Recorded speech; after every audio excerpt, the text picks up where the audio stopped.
What's cracking, guys? Welcome back to some more Black Girls from last time. We met Dynamite Boobs Lady, which she grubbed up her friend, and she cut her balls. Yay! So now we're back here at the fort. We're going to our sanctuary. There's guys up on top who, after closer inspection, they look like they have condoms on top of their heads. Legit looks like condoms, I'm not gonna lie. At least they're safe. So anyway, let's see where we're going here. It won't be long now. We'll have you fix up in... Halt! Identify yourselves. I don't know what kind of voice that should do. Maybe a French voice. Halt! Identify yourselves. I froze so fast, I would have sworn I'd just been dunked in liquid nitrogen. How would you know that? The fact that every villager marching the top of the walls presently had his or her crossbow aimed at me likely had something to do with it. Oh yeah, well yeah, that would suck.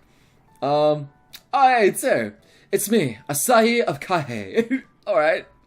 And this man is Tonkashi. He is the reason I was able to get back here. There was a deep... ugly silence. It wasn't pretty. It was not even homely. It was fucking disgusting. As the guards seemed to look about themselves. Why is it ugly? What about the others? What happened to them? I had precisely enough time to wonder what the guard meant by the others when I noticed Asai's face falling in grief. Oh, well, apparently she had a party. And then, to my horror, I realized that where she had gone to fight the underworld forces, she had not set off alone. They all turned to darkness. I was the only one who was able to escape. Aww. I couldn't really make out the expressions of the guards, thanks to the light shining up from up where they were, and the sheer distance between us. But I could see that they seemed to be looking at each other and speaking amongst themselves. And what I could see gave me a bad feeling. Oh, do they not like that, or do they think that we're the darkness? I don't know. Do you believe anything, Carlo? Just listen to the rhythm of the heart. Okay, I'm sorry. But as they continued to mutter among themselves, I glanced down at Asai. His features were creased with shame and sorrow, and I found myself wondering that what exactly she had gone through before we had met. Probably not good things. that is on the top tier list there. Yes. But even more importantly, his strength seemed to wane before my eyes, leaving me even more concerned for her welfare. I'm sorry, but Asai's hurt and needs medical attention, so you just let us in. I took a tentative step forward even as I spoke, and the shoot! Oh! Only to very nearly fall over when an arrow whizzed down and struck the ground mere inches from where I placed my foot. Ah! Yeah, that would be bad. Forgive me, Asahi, but I can't let you back inside the village. Oh, jeez. Completely taken aback by this unexpected statement, I looked up and focused on one of the guards.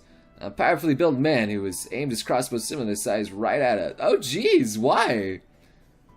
Oh, this guy? His art style is completely different. Oh, man, this is a low-budget guard here. Jesus Christ. Anyway, what? Zax, what are you talking about? Can't you see she's hurt? She needs help.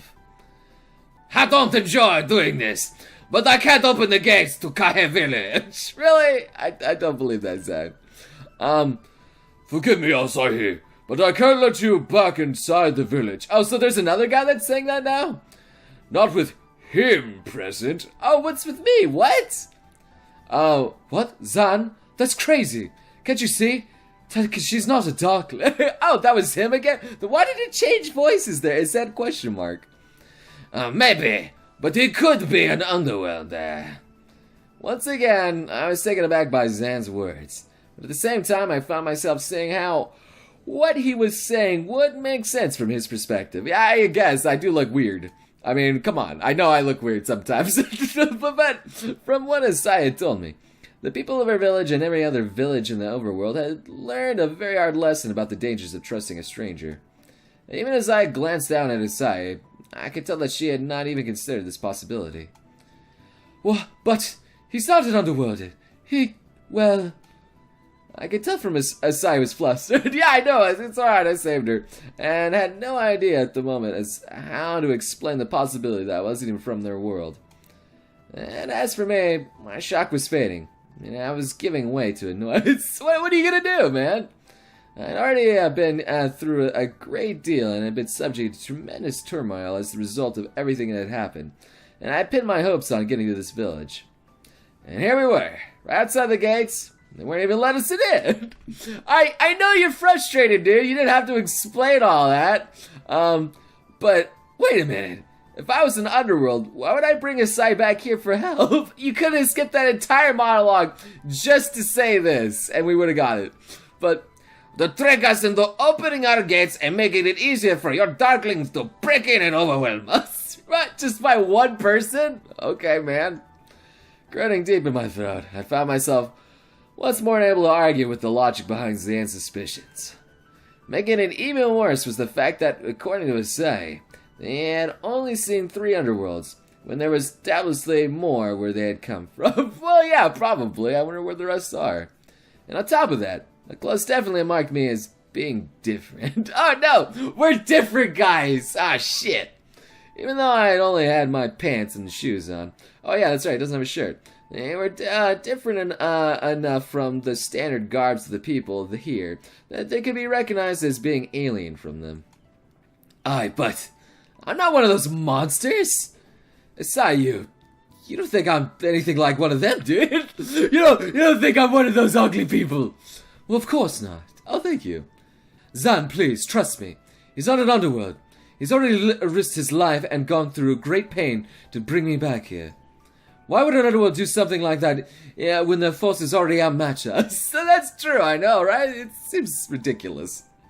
To win battles that much easier. God damn it, Zan, you bastard. After all, that's the sort of tactic they use to amass the forces. I'm turning into strong bad. The forces in the first place. I don't know anymore. His voice keeps changing. Fuck consistency. I wasn't happy about this guy. But there was no arguing with his logic. Yeah, just stupid logic. And while I was getting increasingly annoyed, I still remember that this guy was basically doing his job and trying to protect his village. Getting mad at him or trying to argue with him wouldn't accomplish anything but giving him more reason to leave us standing around outside when Asai was still hurt. And so I racked my brain trying to come up with a different angle. Something I could use. I don't know, just let her in, I guess. Won't you at least let Asai back in? Look, I could set her right outside the gate and then step away so you can get her back in. And you'll be letting me in at the same time. Yeah, I know, right? Zan raised an eyebrow at this. Before he said anything, one of the guards moved to his side and whispered something into his ear. But even as they spoke, Asai placed her hand upon my shoulder. Well, you gotta at least get her something, Takashi, no. You're not one of them. I know that. You know that I'm not an underworld, and I know that. But I don't think we're going to be able to convince him of that. I mean, just look at him. His art style's completely different. He looks like a complete asshole. But besides, you're hurt and need help. Well, so are you. Wincing as Asai reminded me of my numerous physical injuries I'd suffered that day, I promptly sighed and gave her a smile and a stiff upper lip. Yeah, but hey, it's better than at least one of us gets patched up instead of neither of us. Yeah, that is something. Well, I know, but... Liliana, but... Wait, You don't understand. Liliana? Who the fuck is she talking to? Now I was really getting confused. So I was acting like I wasn't even there anymore. Someone else was in my place. What the fuck? But before I could even give any real thought to trying to figure out the latest headache dealt to me by this bizarre world, his aunt spoke up once again. Oh god, not the French bastard. Boy, what is your name? My name is Takashi, sir. If you are sincere about allowing Asai to be treated, then we will allow you to deliver her to the gate as you so offered. Alright, man. But keep in mind that we will be watching for any signs of treachery. And the instant you deliver Asai to our door, you are to retreat from it and remain within our view at all times. Is that understood? Alright, what do you... I consider this. At least some relief that Asai's people weren't going to abandon her. Of course, it still left me in a lurch, but half a loaf was better than none. And besides, perhaps me doing this would at least help show the people that I wasn't their enemy. Yeah, there you go. As I reached this conclusion, I returned my focus to Sai, who was still having a conversation with someone else. Girl, are you fucking schizophrenic? I am trying to talk to this ugly French bastard here. So anyway, if you could have just done examine him. Yes, I know how important she is, but, please, you just can't. Oh, at this point, Sai's fell in regret, right before she let out a deep sigh. Alright, well, shit. Alright. If that is your final decision. Who the fuck are you talking to? I have no idea what's going on. Everybody is going batshit fucking nuts. I tried to explain to the head of our village that you weren't our enemy, but she won't risk the safety of our people for a complete stranger. Yeah, I get it. That's cool. I understand. Fuck y'all. The way Asai winced made it clear that I had read this right. But seeing fresh shame in her expression made me feel guilty as well. Now, while I was definitely upset about the cold reception we were getting, I wasn't about to take it out on her. Yeah, no, it's fine. She's cool. Look, let's just get you taken care of first, and while you're in there, maybe you can find some way of convincing whoever you were talking to that I'm not a bad guy. Well, I'll try, but Leon has become very cautious since the war with the underworld has started, and... Oh, I probably should explain. As I mentioned before, the village's heads can communicate with anyone under their care. Oh, so that was the village head. Well, there you go. Oh, noting this, I started towards the gate, making certain to keep an eye on the guards on the off chance that any of them got an itchy trigger finger. Right, they got that. Listen, isn't there any way for me to prove that I'm not an underworlder? Some kind of, I don't know, test I could take? Yeah, some sort of interesting sword I could pull out of a stone or something like that? Dawn is capable of sensing the power of the underworlds in anyone, but she can only do so from a very close range, which means that she would either have to come outside or we'd have to let you in. Oh, well, alright then. Unfortunately, she's the only one of her kind we have right now. So Lilian, I won't want to risk her in any way. Oh, super! Makes sense, I guess. So I'm boned. With that, I turn my attention to the formidable walls that surround Akai village. Like everything else, they were made up of blocks, but there was a set of blocks that were clearly different shade from the rest of them. And they were situated in a way that made it clear that they were doors. Oh, yes!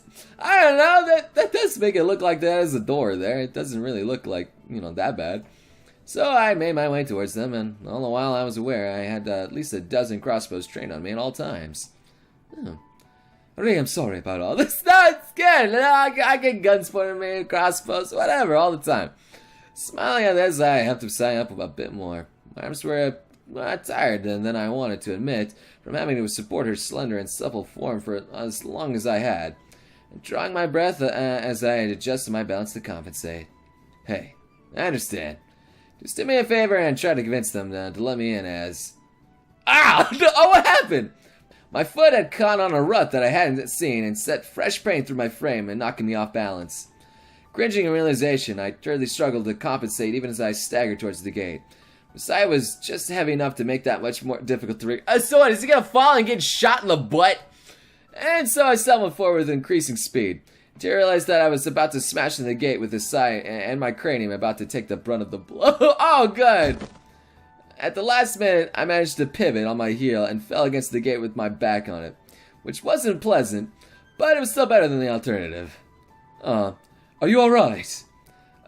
Yeah, sure. Just another bruise to go along with the rest of it. Are they gonna shoot at me now? Boy, what are you doing? Whistling at the sound of Zan's voice, I looked up from my uncomfortable stance to my back at the gate and saw several crosses and clumsily. So good. And while our proximity to the wall made it difficult for me to really see anything, I could definitely imagine Zan's unhappy expression. It's alright, Zan. You just tripped, that's all. Yeah, I know.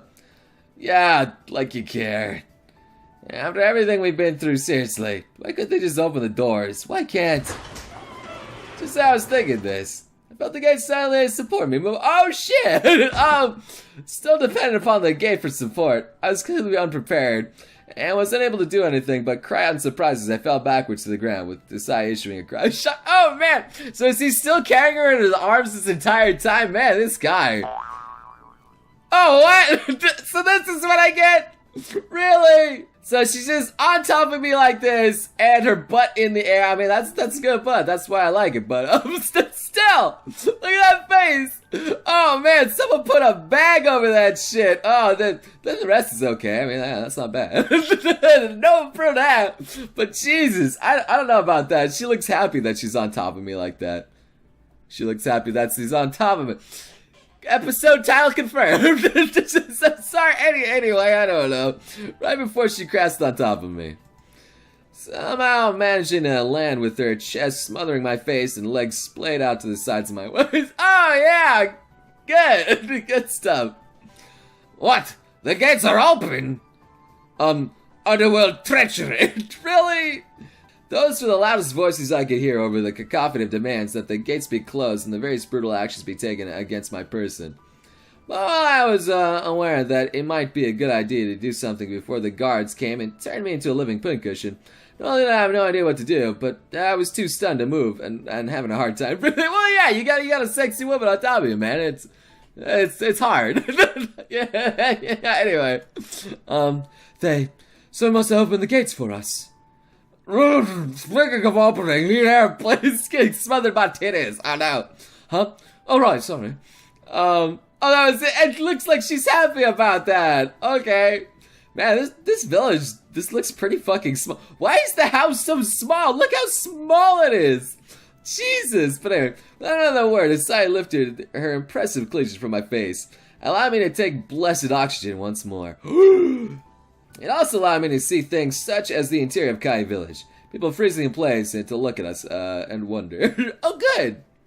And 2 dozen guards, all armed with crossbows, storming through the area, moving to surround us. Oh, man. Man, they really like bunnies in this place, I take it. I definitely could have lived without having to see that. Especially the part where each and every last one of the guards brandishes her own crossbow and took aim at me. Oh, God. All the money thinks like underworld scum and kill the dastard. kill that dastard? Alright, so that they're keeping it PG here, guys. As said, although, you know, they still has camel toe and big boobs everywhere. Sure, you know, let's not get in the harsh language.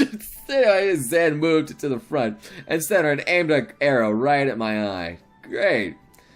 Aside, no offense, but right now, I'm really hoping that this is still Dad's video game. Yes. Asaya, move away! Asaya moved, alright. Well, there you go. Oh, Jesus.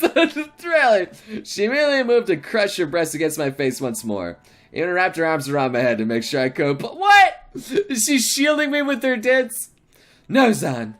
Look, I don't know who opened the gates, but it doesn't matter. We're already in. So why don't you just let Dawn look at Takashi and... Liliana's orders are that Dawn isn't to go anywhere near strangers. Oh, we can't afford the rest losing her to darkness. Now get out of the way so we... Oh, cut it out, Zan. I could tell that the new speaker was a woman. Oh, it's a woman. But given that I was suffocating Zai's cleavage, I didn't really care. It's like, alright, whatever, I'm stuck in boobs. Alright. Nor did I care that the blonde archer sat up a bit. Because I was suddenly more concerned with the getting precious oxygen in my lungs. Please, woman! Oh, God. Tits are killing me. But the clear smile I noticed in Sai's face caused me to pause and look up in surprise. It's like, did you like it, baby? Yeah. That's good. God damn it. Dawn. Hey, Sai. So, what's the story with your new boyfriend? Oh, baby. But I think that's a good place to end the episode here. We got smothered in boobs. Can't ask for more than that. So, I hope you guys enjoyed this episode here. Leave a like if you did. And I hope to see you beautiful sons of guts again next time. You crazy mother...